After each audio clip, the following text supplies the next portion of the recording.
Dedi Kiswaka, c'est le coordonnateur national de l'Horizon 2023 en RDC. Il est mon invité de ce jour. Vous allez comprendre que mon invité, parce que l'actualité est brûlante en RDC avec la guerre de l'Est, les accords de Washington et de Doha. Et également la sortie du gouvernement de la RDC. En tout cas, une actualité très riche qui demande à ce que nous puissions l'examiner ici avec ce politique, en tout cas très jeune, qui a pris l'habitude de nous visiter à notre invitation, n'est-ce pas, pour donner à la sous-région les actualités de la RDC.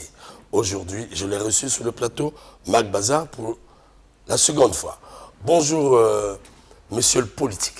Merci beaucoup et bonjour, monsieur Romik. Et merci pour votre invitation. C'est toujours un plaisir de venir dans notre seconde patrie. Absolument. Pour pouvoir partager avec les frères et les sœurs l'actualité de la République démocratique du Congo. Ça me fait du bien de vous recevoir, vous de la seconde patrie aussi. Ça m'empeuple pour que nous puissions échanger. Tout à fait. Ceci a un intérêt très politique et stratégique, parce qu'on dit lorsque Brazzaville ou Kinshasa tousse, c'est l'autre qui tousse. Exactement. Voilà, nous n'avons jamais eu les occasions, c'est des occasions rares, hein, parce exactement. que c'est pas évident d'aller à la source, vu les occupations, mais quand nous avons un politique de votre trempe qui répond à nos invitations, en tout cas, je dis merci et surtout respect. Merci. Bonjour donc, mesdames et messieurs, partout où vous nous trouvez. Merci pour votre fidélité à l'émission Mac Bazar, aussi bien au programme, je vais dire, de la DRTV. Alors, monsieur Dedi, l'actualité voudrait qu'on vous emmène dans la sortie du gouvernement de la RDC. Nous avons suivi ce gouvernement travailler depuis là. Et nous avons vu tout ce balai diplomatique qu'il a eu actionné. Nous avons vu un peu du tout. Alors, aujourd'hui, on parle de la sortie du gouvernement. Alors, les raisons. Je pense que nous sommes au mois de février dernier. Le président de la République, chef de l'État, réunit sa formation politique ou sa famille politique qu'on appelle Union Sacrée. Et je voudrais ici, avant de poursuivre, signaler que Horizon 2023, notre organisation politique, ne fait pas partie de l'Union Sacrée. Oui. C'est important de le souligner.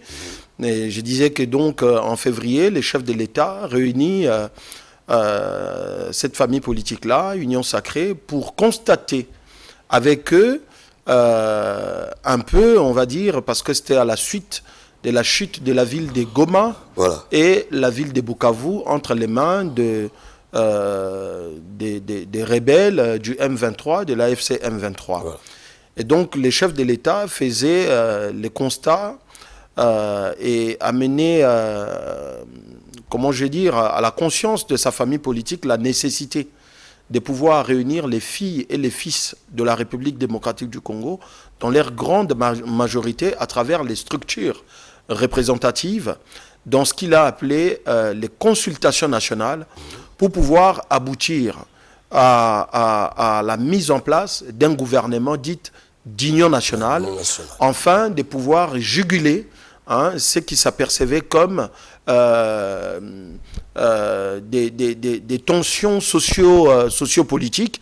Et donc pour cela, les chefs de l'État, son Excellence Félix Antoine Tshisekedi, avaient convoqué justement ces consultations politiques qui ont été pilotées par son conseiller spécial en matière de sécurité, les professeurs Eberand, et à l'issue, justement, comme je disais, de ces consultations, un gouvernement d'union nationale devrait arriver. Alors, aujourd'hui, depuis les vendredis de la semaine dernière, les chefs de l'État ont annoncé, au cours de ces conseils des ministres de ce vendredi-là, aux membres du gouvernement sortant, qu'il va procéder de façon imminente à un remaniement significatif pour finalement sortir ces gouvernements que lui-même qualifie un gouvernement d'ouverture. Alors, gouvernement d'ouverture, nous suivons de près la politique de la RDC, gestion de la politique depuis toujours, et nous savons qu'il y a des puissantes forces politiques en RDC, Et il faut dire que ces forces sont présentes partout. Il faut le dire comme ça. Vous qui avez le flair politique, vous qui pratiquez la politique, on parle d'un gouvernement d'union nationale. Est-ce que, au regard de leadership que je sens à distance, au regard de la crise de l'Est, tel que le souhaite le président Tshisekedi, pour mettre tout le monde ensemble, alors, les forces bien connues peuvent-elles aller vers cette union? Est-ce qu'on peut penser à l'unité de ces forces afin de sauver, n'est-ce pas, la RDC? Mais je pense que l'idée même de ces consultations politiques, c'était de pouvoir mettre ensemble ces différentes forces. Et j'ai eu l'opportunité de conduire la délégation de notre organisation politique Horizon à ces consultations, puisque nous y avons été conviés également. Et donc nous avons également participé à ces consultations politiques. Nous avons vu plusieurs autres forces politiques du pays, mais également de la société civile, venir répondre à l'appel du président de la République pour que tous nous puissions être à ce rendez-vous de l'histoire de la République démocratique du Congo, parce que les problèmes, il n'est pas un problème les problèmes pour lesquels, ou les soucis pour lesquels le président de la République convoque les consultations nationales, ce n'était pas un souci lié à l'individu Félix Tshisekedi, mais plutôt à la République démocratique du Congo. Et lui, comme garant du bon fonctionnement des institutions, comme président de la République, comme père de la nation, a compris la nécessité de mettre les filles et les fils de la République autour d'une table pour que chacun et chacune apporte des idées qu'il faille faire en sorte que nous puissions probablement arriver à créer cette harmonie autour de lui par rapport au temps que le pays est en train de traverser, pour qu'on arrive finalement dans un gouvernement resserré, dans un gouvernement des résultats, des missions, pour qu'on arrive à regarder en face. Ça, c'est d'une part. Mais d'autre part, aujourd'hui, le peuple congolais n'est pas dans la logique des pensées et même de croire qu'il y a des forces politiques, comment je veux dire, indispensables à la résolution des problèmes qui minent la République démocratique du Congo, parce que, M. Romik, les problèmes que nous connaissons, notamment les problèmes de l'Est, il y a des Congolaises et des Congolais, malheureusement, qui sont aujourd'hui, qui trahissent aujourd'hui la République. Rappelez-vous que l'ancien président de l'Assemblée nationale, pour ne pas les citer, l'honorable Mbosso, il pouvait dire du haut du perchoir, appeler les députés à sortir des groupes armés. Et donc aujourd'hui, la question pour nous, elle n'est pas de croire et de dire qu'il y a des forces qui seraient indispensables à la République démocratique du Congo. La seule, ou les seuls qui sont indispensables aujourd'hui pour les Congo démocratiques, c'est les peuples congolais. Alors, vous étiez là au début des consultations, vous venez de le dire, en tant que Horizon 2023, et si sollicitation il y a de la part du pouvoir de Kinshasa pour que vous puissiez contribuer à ces efforts ou faire partie à ce gouvernement, quelle est la position qui est la vôtre? Il faut déjà dire que, comme je le disais tout à l'heure, que d'une part, nous ne sommes pas de l'union sacrée, donc de la majorité parlementaire, mais nous nous définissons aujourd'hui comme étant de la majorité présidentielle. Parce que la majorité présidentielle, elle est composée de celles et ceux qui ne font pas partie de l'union sacrée. Ça, c'est important pour moi de les souligner. La deuxième chose, c'est qu'en nous invitant aux consultations, et qu'en répondant à notre tour à cette invitation, nous savions que ces consultations poursuivaient essentiellement comme objectif la mise en place d'un gouvernement d'union nationale pour arriver surtout à juguler cette question de la crise sécuritaire à l'est de notre pays.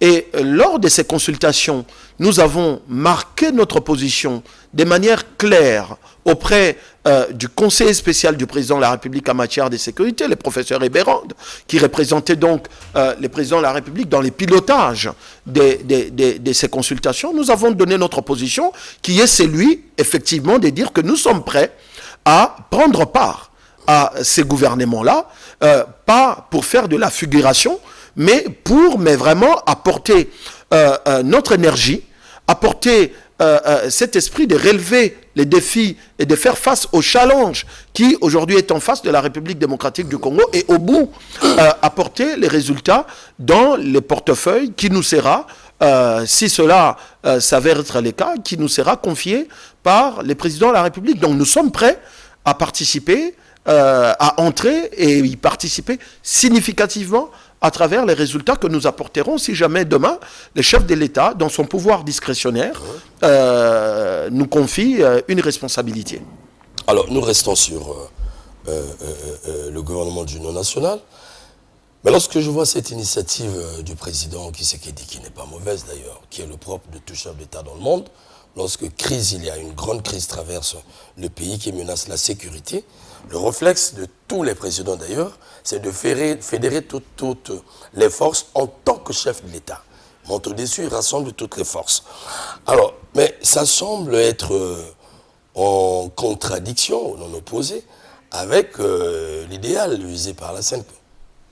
Qu'est-ce que vous en dites? Oui, comme nous le disons, la CENCO et l'ECC font partie, les animateurs de la CENCO et de l'ECC font partie de la population congolaise. Avant d'être monseigneur, avant d'être avant d'être clergé, voilà. Ils sont d'abord citoyens congolais, premièrement. Deuxièmement, ils sont dans la société civile. Troisièmement, ils ont apporté une proposition au président de la République, qui consistait à demander au président de la République de convoquer un dialogue national, dans lequel dialogue on devrait avoir ceux qui endeuillent aujourd'hui les Congolais, notamment les membres, les cadres de l'AFC M23, Joseph Kabila, Moïse Katumbi et tous ces gens-là. Nanga, tout ça. Les Nanga, tout ça. Alors, mais puisque nous disons que le président de la République, il n'est pas devenu président de la République par son beau vouloir. Il est président de la République parce que, aux élections de 2023, le peuple a choisi de lui renouveler sa confiance. Et la volonté, comme on dit un peu communément, la volonté du peuple, c'est celle que le président de la République doit appliquer. Nous sommes en démocratie, nous ne sommes pas dans une monarchie. On n'est pas dans une monarchie, on n'est pas dans un empire non plus. Et donc aujourd'hui, ce que nous disons, les dialogues, oui c'est bien, mais sauf que les dialogues pour nous doivent être une culture que nous devons observer chaque jour qui passe. Ça c'est la première chose. La deuxième chose, c'est que les formats du dialogue proposés par la CENCO et l'ECC, c'est ces formats que nous ne voulons pas. Parce que rappelez-vous que Mouzé Laurent Désiré Kabila, avant sa mort, dans son testament légué à la jeunesse congolaise, il nous appelait à quoi? À ne pas trahir la République démocratique du Congo. Or, aujourd'hui, dans la démarche de la CENCO et l'ECC, l'idée c'est quoi? C'est d'appeler les filles et les fils autrefois du Congo, parce que pour nous, ces gens-là ne font plus partie aujourd'hui de ceux que nous pouvons compter comme étant des Congolais, parce qu'ils endeuillent, ils pillent, ils violent nos femmes, nos mères, nos enfants. Et ces gens-là ne peuvent pas. Auquel cas, M. Romik, ce qui va se passer, c'est que si M. Dadi demain est frustré, qu'est-ce qu'il fera? Donc, il doit aussi chercher un coin de la République démocratique du Congo, prendre les armes, tuer les gens, parce que je sais que demain, les églises des réveils vont demander un dialogue pour que je vienne m'asseoir autour de la table avec les présidents. Et donc, les modes d'accession à la gouvernance des institutions de la République, c'est par les élections. La Constitution de la République, elle interdit l'accession au pouvoir par des voies autres que les élections. Donc, on ne peut pas aujourd'hui encourager cela. Et donc, le format du dialogue proposé par la SENCO et l'ECC n'est pas un format aujourd'hui validé et accepté par les souverains primaires. Le pouvoir n'appartient pas à Félix Tshisekedi. Le pouvoir, il appartient aux souverains primaires, au peuple. Alors, M. Dadi, est-ce que ce n'est pas une manière de parler, parce que le politique a la manie de parler du peuple pour lui? C'est pour dire, est-ce que la paix est possible en RDC sans Kabila, sans les autres, parce qu'on a des belligérants? La culture africaine, je sais, tu as la fibre politique panafricaniste. Est-ce que, connaissant bien ces deux, au regard des préparatifs, tout ça, et là, la RDC est arrivée, la paix serait possible simplement se fondant sur la légitimité de la population?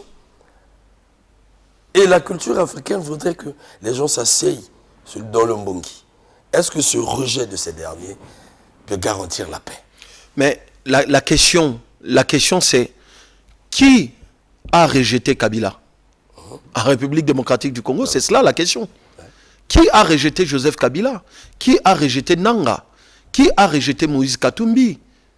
Moïse Katumbi, lorsque Félix Tshisekedi arrive au pouvoir, Moïse Katumbi était en exil. Et donc, c'est Félix Tshisekedi qui a restitué à Moïse Katumbi son passeport et qui l'a demandé de revenir au pays. Mais non seulement lui, il a appelé tous ceux qui étaient en exil de revenir au pays. Et vous avez vu des vagues, des politiques et même d'autres acteurs, même de la société civile qui gênaient à l'époque les régimes passés, revenir au pays, et d'aucuns vivent jusqu'à preuve du contraire sur les sols congolais.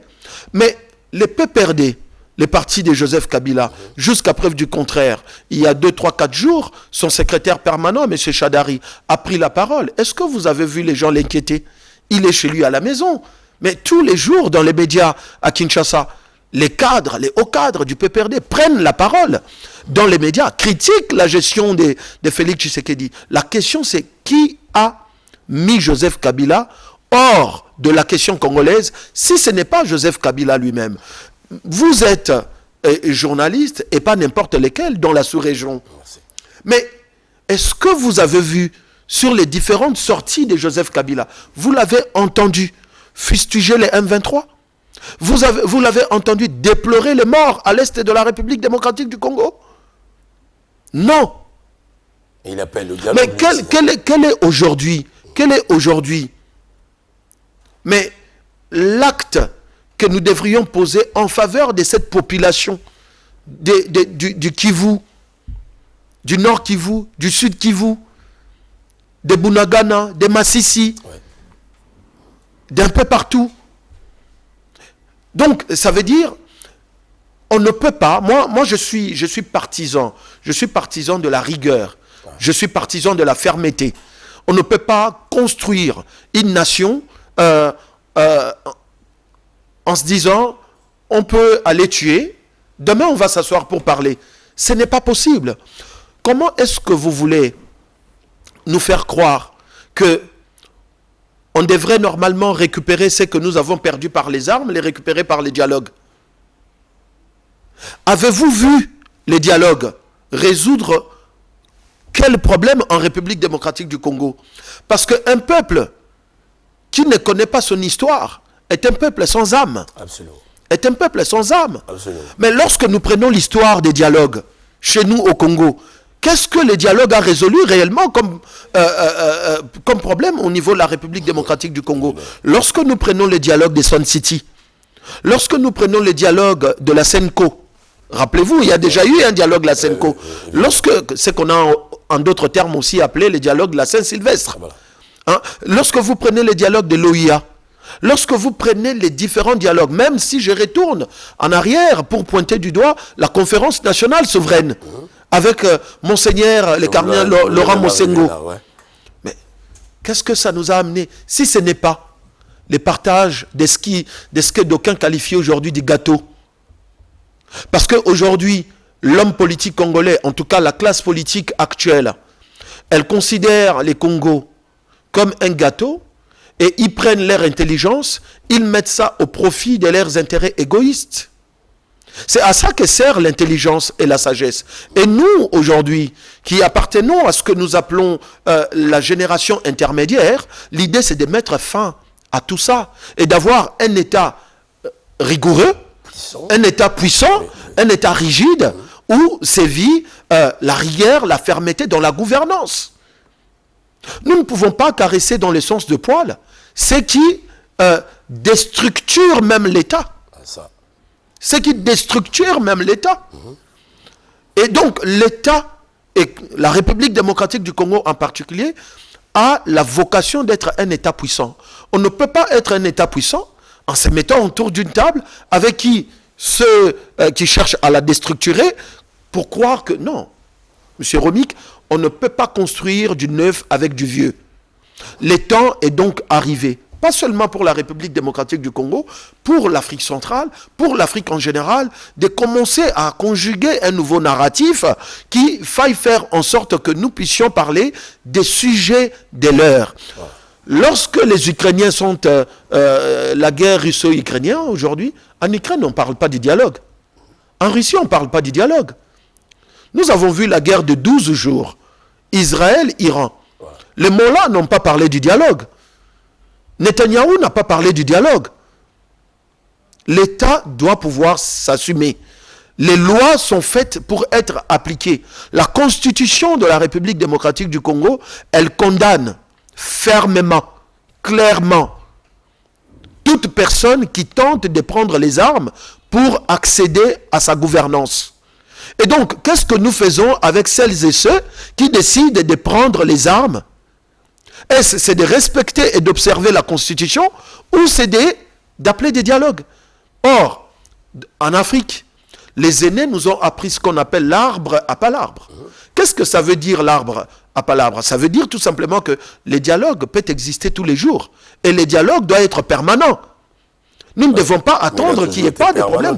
Les dialogues, ils doivent être permanents. Il est naturel, il est humain. Nous disons oui au dialogue, mais non au format du dialogue proposé par la SENCO et les CC.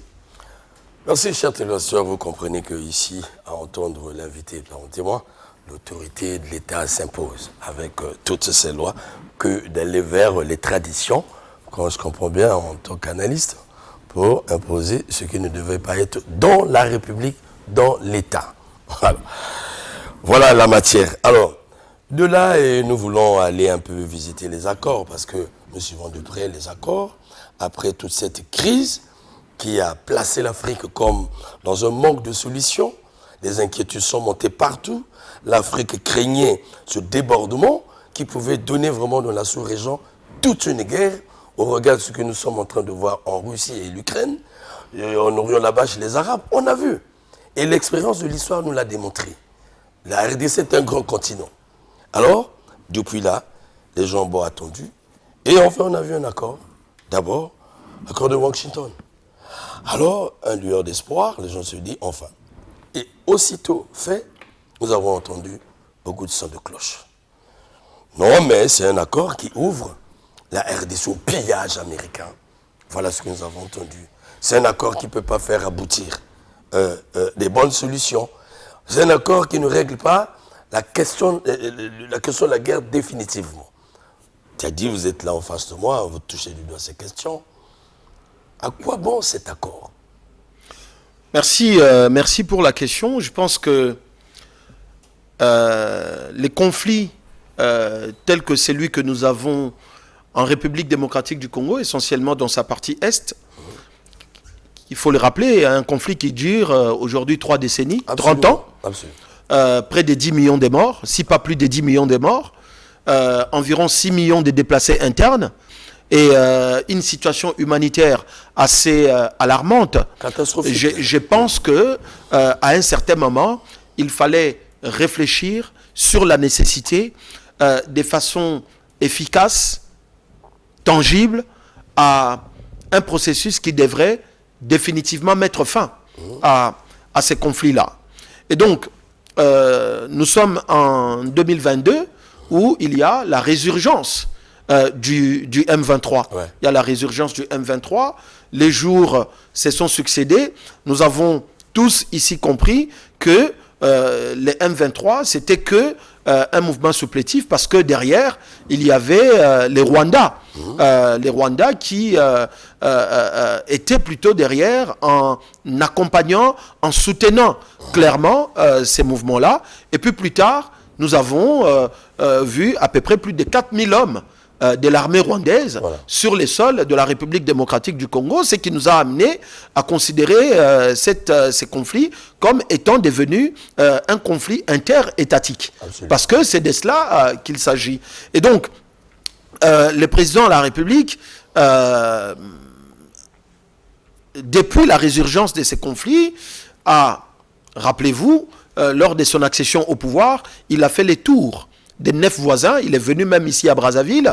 Et je me rappelle que l'étape de Brazzaville, j'étais avec les présidents de la République. Nous étions même au palais présidentiel, chez son Excellence, Denis Sassou Nguesso. Nous étions là. J'étais de la partie. Et donc, le président a fait cette tournée-là. Mais cette tournée, elle consistait tout simplement à évoquer la nécessité du bon voisinage. Parce que l'éternité s'est organisée de sorte à ce que la RDC ne se déplacera pas de sa position géographique, les Congo-Brazzaville, la Tanzanie, la Zambie, les Rwanda, les Burundi, et ainsi de suite. Ces pays-là, ils ne se déplaceront pas, d'une part. Mais d'autre part, il y a des potentialités que nous partageons. Aujourd'hui, vous avez par exemple le fleuve Congo que nous partageons entre la République démocratique du Congo et le Rwanda. Vous avez les lacs Tanganyika que nous partageons avec la Tanzanie. Vous avez les lacs Kivu que nous partageons avec les Rwandais. Dans ces différents lacs, comme dans les fleuves, on peut y pêcher des poissons. Dans ces différents lacs, non seulement qu'on peut y pêcher des poissons, mais il y a aussi des potentialités gazières. Et donc, la possibilité de mettre et de conjuguer des intelligence ensemble pour pouvoir se dire comment on peut faire pour exploiter les différentes potentialités que Dieu nous a communément et mutuellement données pour les biens de nos populations. Plutôt que de ça, le Rwanda... Il faut citer même le bassin du Congo. Hein, exactement. Il faut citer les bassins du Congo, il faut citer tout ça. Donc, plutôt que de ça, le Rwanda a plutôt choisi son mode d'opération depuis son soutien obtenu de l'administration Clinton. Parce qu'il faut dire que ça remonte de là. L'administration Clinton qui, pour des besoins, des stratégies, des géostratégies, avait un remplacement au maréchal Mobutu pour pouvoir avoir la même mise sur la sous-région. Et donc, M. Kagame a été choisi par l'administration américaine, notamment l'administration Clinton. Et puis, après l'administration Clinton, il y a eu l'administration Obama qui a poursuivi sur la même lignée. Il y a eu même l'administration Biden qui a poursuivi dans la même lignée, nonobstant le fait que la République démocratique du Congo, dans les différents concerts des nations, nous avons levé la voix pour pouvoir, avec des rapports, parce que c'est documenté, avec des rapports des Nations Unies et de plusieurs autres organisations qui attestaient l'envahissement de la République démocratique du Congo par les Rwandais à travers des mouvements supplétifs déjà vers les années 2012, parce que souvenez-vous que la première fois que les M23 entre guillemets avaient été vaincus, c'est en 2013 par Joseph Kabila qui malheureusement aujourd'hui se retrouve aux côtés des M23, protégés par les M23 dans les zones occupées, passant par Kigali pour joindre ces zones occupées. Donc c'est un paradoxe, hein. C'est un paradoxe pour un ancien chef d'État. Donc bref, le chef de l'État a appuyé fortement sur l'appareil diplomatique. Les chefs de l'État, souvenez-vous que même à Kinshasa, les voix s'étaient levées pour dire que le président était devenu un pigeon voyageur et qu'il ne restait pas à Kinshasa et que sa vie se passait dans les avions. Mais c'est simplement parce que les gens ne comprenaient pas. À l'époque, nous expliquions aux Congolaises et aux Congolais de comprendre la nécessité de repositionner les Congos au regard des enjeux aussi bien mondiaux que des enjeux sécuritaires qui se passaient au niveau du pays, qu'il était important que les présidents de la République remettent la République démocratique du Congo au cœur des enjeux et que l'attention de la communauté internationale, l'attention de l'Union africaine, l'attention de la CEAC, l'attention de la SADC, l'attention des différentes organisations soit quand même focalisée sur cette question essentielle qui gangrène la déstructuration, comme je le disais tout à l'heure, de la République démocratique du Congo, parce que, M. Romik, l'Afrique, elle ne peut se relever que si la République démocratique du Congo est debout. Ce n'est pas vous, ce n'est pas moi qui le dit. Plusieurs les démontrent. Frantz Fanon l'a dit. L'Afrique a la forme d'un revolver dont la gâchette se trouve au Congo. Et donc, cette nécessité, elle était importante. Pourquoi on arrive à l'accord de Washington? On arrive à l'accord de Washington parce qu'il fallait bien, à un certain moment, couper les herbes sous les pieds du régime de Kigali. Et quelle autre manière de couper les herbes sous les pieds du régime de Kigali que d'aller chez les pays qui autrefois étaient les soutiens de Kigali. Ça, c'est stratégique, d'une part. Mais d'autre part, parce qu'il y avait là une administration qui revenait au pouvoir, donc l'administration Trump, mais qui, au niveau de la politique africaine, venait avec une autre approche, venait avec une autre façon de voir, avec Donald Trump qui est habité par les soucis de rétablir les Américains dans sa puissance économique. Et donc, il est porté par l'idée de faire des partenariats avec des États qui ont des potentialités, notamment minières, sur des terres rares, pour pouvoir repositionner l'industrie économique américaine. Le président de la République, Félix Tshisekedi, stratégiquement, il a proposé aux Américains l'idée de se mettre ensemble pour exploiter les minerais que regorge la République démocratique du Congo contre, d'une part, la sécurité, les transferts de compétences au niveau militaire, les transferts du point de vue logistique, de sorte à amorcer des réformes courageuses et pertinentes au niveau de l'appareil sécuritaire de la République démocratique du Congo. Parce que ici, M. Romik, je voudrais souligner que vos téléspectateurs, les Africains qui vont nous regarder, doivent comprendre que je ne suis pas en train de dire que les Américains devraient faire de la sécurité à la place des Congolais. Nous sommes dans un partenariat qui va consister pour des Congolais de saisir l'opportunité de ces partenariats pour rebâtir une puissance dissuasive à l'échelle africaine. Et ça, c'est la démarche dans laquelle nous sommes. Et comment ne pas le faire avec les Américains? Parce que, jusqu'à preuve du contraire, c'est la première puissance militaire au monde. Une fois qu'on a dit ça, la question à se poser, c'est que, à travers le monde, qui n'est pas en partenariat avec les Américains? Quel est l'État qui n'est pas en partenariat aujourd'hui avec les Américains? L'Europe est sécurisée par les États-Unis, notamment à travers l'OTAN. Les pays du Golfe sont aujourd'hui quasi tous en partenariat avec les Américains. Même la Russie est toujours en partenariat. La Chine est en partenariat avec... C'est ce que les gens nous disent parce qu'ils se disent... Le monde sait que aujourd'hui c'est tout le monde qui est charmé par la richesse naturelle de la RDC. Et on regarde la politique américaine aujourd'hui vis-à-vis de l'Union européenne, surtout que Trump prône America First. Il va vers d'autres continents. Nous voyons sa politique économique. Est-ce que, au-delà de ses avantages diplomatiques, il faut dire d'abord chapeau pour le mérite de la RDC en matière diplomatique. L'arme diplomatique a vraiment été beaucoup utilisée jusqu'à concter les États-Unis. Ce n'est pas donné tel que vous le développez. Il faut dire aussi merci. Merci peut-être à l'univers, ou à Dieu, d'avoir choisi Trump comme ça. Parce qu'il vient avec notre politique, vous l'avez démontré. Mais est-ce que le pouvoir de la RDC, comptant sur cette richesse, et voyons bien l'hégémonie des États-Unis, ne craint pas que les États-Unis, puissent par exemple, éventrer, en tout cas, toute la richesse, qui doit d'ailleurs, booster le développement de la sous-région? Depuis la création de la Terre et que depuis l'existence de la RDC, nous avons toujours eu ces minerais-là. Parlons un peu depuis après l'indépendance, en 1960, jusqu'aujourd'hui. Nous avons toujours eu ces minerais-là. Mais ça nous sert à quoi de savoir que sous notre sol, nous avons les cobaltes, nous avons les lithium, nous avons du cuivre, et tout ça, quand ça ne nous sert à rien.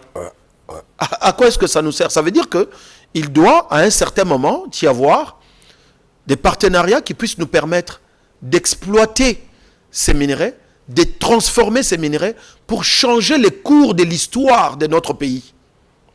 Ça, c'est la première chose. La deuxième chose, lorsque Joseph Kabila a signé les contrats, ce qu'on a appelé les contrats chinois, mais dans ce contrat chinois-là, la République démocratique du Congo a eu de l'argent. Mais malheureusement, c'est les autorités qui ont choisi à l'époque de voler cet argent. On ne peut pas dire que les contrats chinois n'ont pas apporté à la République de l'argent. Ce contrat-là a apporté à la République de l'argent. Il était évalué à un peu plus de 2 milliards de dollars. Que pouvons-nous pas faire avec plus de 2 milliards de dollars? Est-ce les écoles? Est-ce les routes? Est-ce les hôpitaux? Est-ce améliorer les conditions de travail dans l'administration publique? Mais plutôt que de faire ça, les autorités ont choisi à l'époque de voler cet argent. Au point qu'aujourd'hui, M. Romik, nous avons en République démocratique du Congo des acteurs politiques qui sont plus riches que le Congo. Ça, c'est la deuxième chose. La troisième chose, puisqu'on parle des bradages, des minerais par Félix Tshisekedi, ce qui est totalement faux. Mais souvenez-vous, vers les années des siècles passés, le monde était à la recherche des épices. Absolument. Les Européens, les gens se déplaçaient pour aller vers la Chine, vers l'Inde, pour aller chercher les épices. Mais aujourd'hui, en plein 21e siècle, qui parle encore des épices? Souvenez-vous de l'époque de l'industrialisation, on parlait de l'EVA, on parlait je ne sais pas, mais qui aujourd'hui parle encore de ça? Monsieur Romik, est-ce que vous voyez les investisseurs se bousculer dans les grands Kasaï pour aller investir dans les diamants? Or, aujourd'hui, les diamants se traitent au niveau des laboratoires. Ce qu'on appelle aujourd'hui des diamants synthétiques. Monsieur Romik, nous sommes à l'ère où, avec votre téléphone, par la création d'une application, vous pouvez vous faire des millions de dollars. Absolument, absolument. Mais vous pensez que demain, les gens vont avoir encore de l'argent à aller mettre dans l'exploitation du cuivre? Est-ce que vers les années 60, vers les années 70, la valeur qu'avait le cuivre, c'est les mêmes valeurs que le cuivre a aujourd'hui? Non, non, non, non, c'est les matières. Souvenez-vous que vers les années 50 et vers les années 60, 70, l'Afrique du Sud a été habitée par les Britanniques et les Hollandais. Voilà. Mais c'était pour exploiter quoi? C'était pour exploiter l'or et les diamants. Est-ce que c'est le cas aujourd'hui? Vers les années 70, l'Afrique du Sud produisait jusqu'à 1000 tonnes. 1000 tonnes de l'or. Jusqu'à 1000 tonnes. En 2023, l'Afrique du Sud ne produisait que 90 tonnes. Est-ce que vous voyez la différence? Si on n'exploite pas nos minerais aujourd'hui, ce qui va se passer, M. Romik, c'est que demain, nous aurons toujours les lithium, les coltans, mais ça n'aura plus la valeur que ça peut avoir aujourd'hui. Le problème, ce n'est pas de signer des partenariats. Le problème, c'est qu'est-ce que nous faisons des dividendes que nous tirons des différents partenariats que nous signons. Parce qu'aujourd'hui, qu'on l'ait fait avec les Américains, si ce n'était pas avec les Américains, ça aurait été avec les Chinois. Puisque déjà avec les Chinois, nous l'avons eu. Ce qu'on a appelé, je vous ai rappelé ici, les contrats chinois. Mais si ce n'était pas avec les Chinois, si ce n'était pas avec les Américains, ça aurait été avec les Turcs. Voilà. Ça aurait été avec les Qataris. Les Russes, ainsi de suite. Ah, les Russes. Voilà. Alors, Medadi... Donc, il faut qu'on exploite aujourd'hui, qu'on transforme aujourd'hui pour pouvoir améliorer, pour pouvoir améliorer l'État, pour pouvoir améliorer les conditions de vie et faire en sorte que les générations qui vont venir demain arrivent à trouver un État structuré. Un État où les hommes et les femmes qui y ont travaillé hier ont eu le temps d'investir. Parce que j'entends des gens dire « Ah ouais, mais Félix Tshisekedi, il brade l'avenir de nos enfants. Oui. Mais parlons-en, M. Romik. L'avenir, c'est quoi? L'avenir, c'est quand?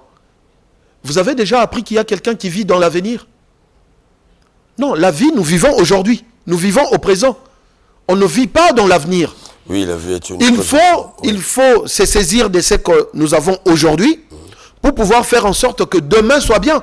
Voilà. Si aujourd'hui nous ne faisons rien, ben demain il n'y aura rien. Voilà. Donc c'est au présent que nous vivons et c'est au présent qu'il faut travailler. C'est au présent qu'il faut travailler, signer Dadi Tissouka. Je rappelle qu'il est coordonnateur national de Horizon 2023 RDC. C'est un politique, c'est un parti politique qui participe beaucoup à la vie politique nationale au niveau de la RDC, raison pour laquelle, lorsque l'actualité est chaude et sérieuse un peu pour la sous-région, nous prenons tout ce soin de pouvoir le convoquer, parce qu'on dit mieux que la source vous donne l'information. Alors, parlons de ce dossier-là qui avait réagi même l'Afrique de l'Ouest, aussi bien les Caraïbes et les États-Unis, je me permets de le dire, l'affaire Moutamba. Le ministre donc de la Justice, on l'appelle comme ça, qui a pris ses fonctions, qui en très peu de temps s'est fait remarquer. Il faut le dire qu'on l'a plus remarqué dans la rigueur de son action. Et les deux Congos, il faut dire même le Congo-Brazzaville, a été étonné parce que nous avons un phénomène qui gangrène, deux grands phénomènes, qui gangrènent les deux villes, les deux pays. Il y a le vol des fonds publics par les commis de l'État, aussi bien la violence juvénile, autrement dit les Kouloula. Et lorsqu'il a brandi, en tout cas, un arsenal, l'arsenal juridique, c'était applaudi. C'était applaudi par certains, je me souviens, nous avons échangé avec toi ici sur la question. Et j'ai suivi un député gabonais qui avait pensé que ce n'était pas une disgrâce d'apprendre auprès de ce monsieur et que ça pouvait changer les choses en milieu jeune. C'était une réponse qu'il avait donnée. Mais très vite, le monsieur, comme qui dirait, tombé dans le filet de ce qu'il voulait combattre. On dit qu'il a volé de l'argent, c'est ce que nous avons eu dire. Et nous avons suivi de près ce dossier. De près, parce que il faut dire qu'il était presque déjà un modèle. Et il y a eu une réaction des Caraïbes. Nous avons eu à suivre dans la ville de la Basse-Terre, en Guadeloupe. Il y a eu une réaction des internautes de là-bas et certains politiques. Il y a eu une réaction parce qu'il faut rappeler, permettez-moi, qu'il est... il est de quel courant là Constant Moutamba. Voilà. Il est de l'opposition républicaine. Voilà, il est de l'opposition républicaine. Conservateur, traditionnaliste, il faut le dire. C'est dans ce sens, lumumbiste. C'est dans ce sens que les Caraïbes ont réussi à réagir, permettez-moi, et même la Jamaïque. Voilà, nous l'avons suivi de près. C'est là tout notre intérêt. Alors, qu'est-ce que vous en savez? Merci beaucoup, M. Romik, pour la question auquel je ne peux pas totalement, probablement, vous satisfaire. Parce que je suis un responsable politique en République démocratique du Congo. Les dossiers du ministre honoraire, l'ancien ministre de la Justice, Constant Moutamba, est aujourd'hui au niveau de la justice. Et vous savez que chez nous, lorsque un dossier est déjà entre les mains de la justice, c'est un dossier dont on ne peut pas apporter des commentaires. Très sensible. Surtout pour nous qui sommes des responsables. Le ministre Moutamba, c'est un ami personnel de longue date. J'ai eu les moments et les temps de les fortifier, de l'encourager pour qu'il fasse en sorte de démontrer à cette jeunesse qui commençait à croire en la jeunesse de manière générale et en lui en particulier, démontrer son innocence, on va dire. Donc, pour le reste, je pense que nous devons, à ces stades, laisser la justice mener son travail. Et nous croyons tout simplement à l'impartialité de la justice et nous attendons voir l'issue, justement, de ces procès qui a déjà commencé, qui s'est déjà ouvert. C'est tout ce que je peux dire pour l'instant sur ces dossiers et pas plus, parce que notre statut dans la scène politique et même du point de vue moral, je ne suis pas tenu d'apporter des commentaires sur un dossier qui est déjà entre les mains de la justice. Oui, pour ça, c'est un dossier que nous aurons le temps d'aborder en tout cas et permettez, comme je viens de le dire, que le politique ne touche pas, c'est pas donné. Peut-être nous, les journalistes, on peut faire ce travail parce que nous avons la matière, nous l'avons suivi, nous n'influençons pas le procès. C'est là tout le problème entre la presse, les journalistes, les politiques et les juridictions, nous n'influençons pas. Mais c'est de là l'actualité, ça mérite d'être examiné. Cette fois-ci, ça ne peut pas être avec vous, parce que vous êtes de ce milieu.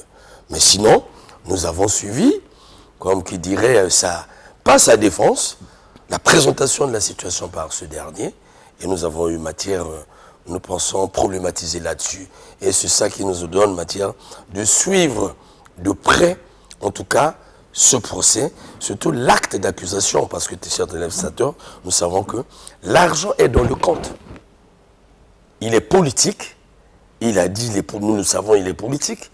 Il a lancé une politique dans un pays où les responsables brillent aussi par le vol des fonds publics. Et lorsqu'il va en guerre, ça pousse à s'interroger. Il va en guerre contre les Koulouna. Les Koulouna qui, dans les deux rives, ont décimé les familles des populations. C'est là tout le souci des populations pour dire, voilà un instrument qui devait apporter la réponse. Est-ce qu'après ce monsieur, il y a quelqu'un qui pourrait prendre ce témoin, parce que c'est deux fléaux qui gangrènent les États depuis leur sommet, à l'interne comme à l'externe. Il n'y a pas de développement, en tout cas des États, lorsque vous avez le vol d'argent public, aussi bien les phénomènes de société tels que le Koulouna. Essayez de comprendre la teneur de ces phénomènes et qui ont perduré dans le temps, et personne n'est monté, déjà qui ont fragilisé les États. Et personne n'a monté un jour pour présenter l'arsenal juridique. Et donc, c'est quelque chose aussi de regrettable. Et donc, nous suivons de près ce procès. Alors, nous allons petit à petit vers la chute de notre émission. Alors, en tout cas, je suis à vous êtes à la disposition de nos téléspectateurs. Au reste, il faut dire, la guerre de l'Est. Peut-on penser à une fin définitive? Alors, je pense qu'aujourd'hui, après la signature, parce qu'il ne faut pas confondre que ce qui a été signé le 27 juin dernier à Washington, il s'agissait plutôt de l'accord de paix entre la République démocratique du Congo et les Rwandais, et ce n'était pas un accord économique qui va probablement, dans un deuxième temps, être signé entre la RDC et les États-Unis. Et l'applicabilité. Alors, donc, après la signature de cet accord, il y a eu, comme l'avait voulu un peu, on va dire, l'Union africaine, la communauté internationale, pour ainsi dire, avoir ces échanges au niveau de Doha, qui, au fait, entraient dans les cadres du processus de Luanda, et même aussi dans les cadres du processus de Nairobi, qui consistait à la démobilisation, au cantonnage et à la neutralisation des différentes forces en présence au niveau de l'Est de la République démocratique du Congo. Vous avez suivi que, au niveau de l'accord de Washington, il a été clairement demandé aux deux parties, en tout cas, de travailler et de mettre tout en œuvre, parce que tout est dans l'accord, pour que nous arrivions justement à cette paix-là.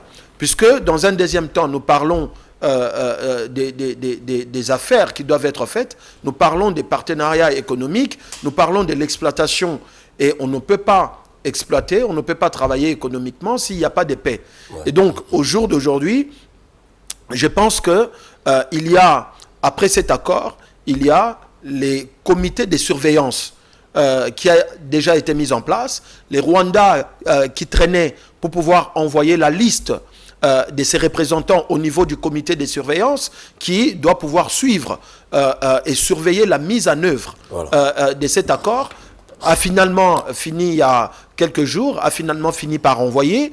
Les Américains ont déjà communiqué, les Qataris ont déjà communiqué, les représentants, la RDC, nous étions les premiers pays à pouvoir le faire parce que depuis les débuts de cette affaire, la RDC, elle a toujours été de bonne foi. Et ni été les régimes de Kigali, nous n'aurions pas eu Washington. Parce qu'il était prévu que le 23, si je ne m'abuse, sur la date, le 23 décembre 2024, c'était la date où un accord africain devrait être signé à Luanda, en Angola, devant les facilitateurs de l'Union africaine, qui est son Excellence, le président João Lourenço de l'Angola. Mais malheureusement, Paul Kagame avait brillé de son absence, alors que Félix Tshisekedi était bien là, en train d'attendre la signature de cet accord qui avait déjà été préparé, dont les deux parties étaient déjà d'accord. Il fallait tout simplement signer. C'est encore là, une fois de plus, l'occasion de saluer la perspicacité du président Félix Tshisekedi d'avoir approché l'administration Trump pour arriver quand même à faire fléchir les régimes de Kigali. Et nous les disons pas par plaisir, nous les disons avec regret parce que nous aurions souhaité que les problèmes africains soient résolus par des Africains. Malheureusement, nous avons raté encore une page. Nonobstant tout ce qui s'est passé, ça aurait été une page de maturité que les Africains auraient écrit dans les annales de l'histoire politique récente de notre continent.